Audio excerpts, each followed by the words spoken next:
রায়গঞ্জ ও বালুরঘাটের মানুষের কাছে এই সিঙ্গারাটা সবারই খুব পছন্দের।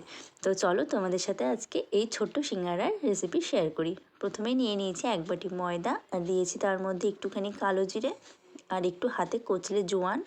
তার মধ্যে দিয়েছি সাদা তেল, একটুখানি চিনি, একটু লবণ দিয়ে ভালো করে ময়াম করে নিচ্ছি।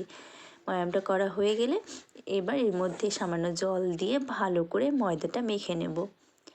ময়দাটা ভালো করে মাখা হয়ে গেলে উপর থেকে একটু তেল লাগিয়ে ঢাকা দিয়ে রেখে দেবো। আর এদিকে আমি প্রেশার কুকারে আলুটা সেদ্ধ করতে আগেই বসিয়ে দিয়েছিলাম। ময়দাটা রেডি করতে করতে আলুটাও সেদ্ধ হয়ে গেছে। এবার আলুটা নামিয়ে নিয়ে প্রেশার কুকার থেকে ঢাকাটা খুলে আলুটা বের করে ঠান্ডা করতে দেব। এবার গ্যাসে বসিয়ে দেবো কড়াই। কড়াইটা গরম হয়ে গেলে দেব সর্ষের তেল। তেলটা গরম হয়ে গেলে এর মধ্যে কিছুটা চিনেবাদাম দিয়ে ভালো করে ভেজে নেব। ভাজা হয়ে আসলে এই সময় কিশমিশ দিয়ে নেড়ে চেড়ে কিশমিশ আর বাদামটা তুলে রেখে দেবো। এবার সেই তেলের মধ্যে দিয়ে দেবো সামান্য পরিমাণে জিরে ফোড়ন আর দেব একটু আদা কুচি, একটু লঙ্কা কুচি দিয়ে ভালো করে ভেজে নেব।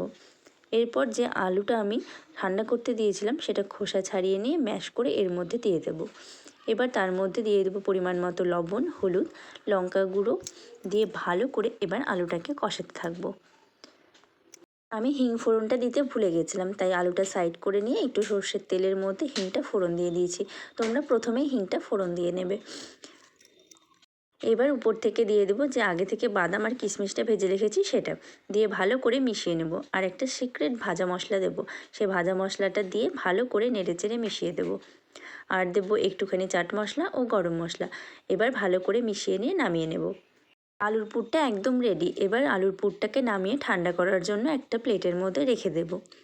সিঙ্গারা বানানোর জন্য যে ময়দাটা মেখে রেখেছি সেখান থেকে লেচি কেটে নিয়ে ভালো করে বড় করে বেলে নেব। একবারে বড় করে বেলে সেখান থেকে মাঝখান থেকে কেটে কেটে দেখো আমি কিভাবে বানাচ্ছি, তোমরা দেখলে বুঝতে পারবে। এইভাবে কেটে নিয়ে মাঝখানে আলুর পুর কিছুটা করে দিয়ে এইভাবে করে বন্ধ করে দেব। তোমরা প্রসেসটা দেখে নাও, দেখলেই বুঝতে পারবে। তাহলে খুব তাড়াতাড়ি হয়ে যায়। আর একটা একটা করে বানাতে গেলে অনেকটা সময়ও লাগে আর ভাজটাও ঠিকঠাক করে কোনো সময় হতে চায় না। তো এইভাবে করলে খুবই তাড়াতাড়ি হয়ে যায়। তো এইভাবে প্রত্যেকটা সিঙ্গারা আমি বানিয়ে নিয়েছি। এইভাবে 3টে লেচিকে বেলে নিয়ে আমি সিঙ্গারাগুলো সব তৈরি করে নিয়েছি। এবার কড়াইতে দিয়ে দিয়েছি বেশ খানিকটা সাদা তেল। তেলটা গরম হওয়ার জন্য অপেক্ষা করছি।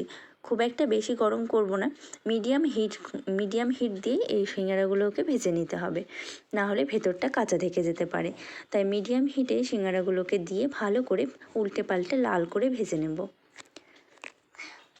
তো এই দেখো সিঙ্গারাগুলো কিন্তু আমার সব ভাজা কমপ্লিট। সুন্দরভাবে এইভাবে লাল লাল করে ভেজে প্রত্যেকটা সিঙ্গারা তুলে নিয়েছি। এবার প্লেটের মধ্যে করে সাজিয়ে খেতে দেওয়ার পালা। তোমরাও কিন্তু প্রিয়জনদের এইভাবে বাড়িতে সিঙ্গারা বানিয়ে খাওয়াতেই পারো।